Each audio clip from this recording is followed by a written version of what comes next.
தொடர்ந்து கதை கேட்கணுமா? சேனலை சப்ஸ்கிரைப் பண்ணுங்க. ஒரு அழகிய கிராமம் ஒன்று இருந்தது. அங்கு நிலநடுக்கம் ஏற்பட்டதன் காரணமாக வீடுகள் அனைத்தும் சேதம் ஆயின. அதன் காரணமாக மக்கள் அந்த கிராமத்தை விட்டு இடம்பெயர்ந்து வேறு இடத்திற்கு சென்று விட்டனர். காலியாக இருந்த கிராமத்தில் எலிகள் குடியேறின. அவைகள் சுதந்திரமாக அந்த கிராமத்தை ஆக்கிரமித்து வசித்து வந்தன. அவ்வாறு இருக்கையில் ஒரு நாள் யானை கூட்டம் அந்த பாதை வழியாக வரும் பொழுது எலிகள் அதன் பாதத்தில் சிக்கி இறக்க நேரிட்டது. அதனால் எலி ராஜா யானையிடம் ஒரு உதவியாக கேட்டது, தாங்கள் இந்த பாதைக்கு பதிலாக வேறு பாதையை உபயோகித்தால் எங்கள் உயிருக்கு எந்த பிரச்சனையும் வராமல் இருக்கும் என்று கூறியது. அதற்கு யானையும் ஒப்புக்கொண்டது.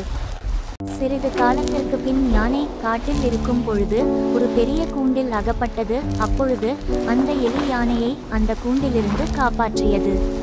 நாம் ஒருவருக்கு உதவும் பொழுது நமக்கு ஒருவரிடம் இருந்து உதவி கிடைக்கும்.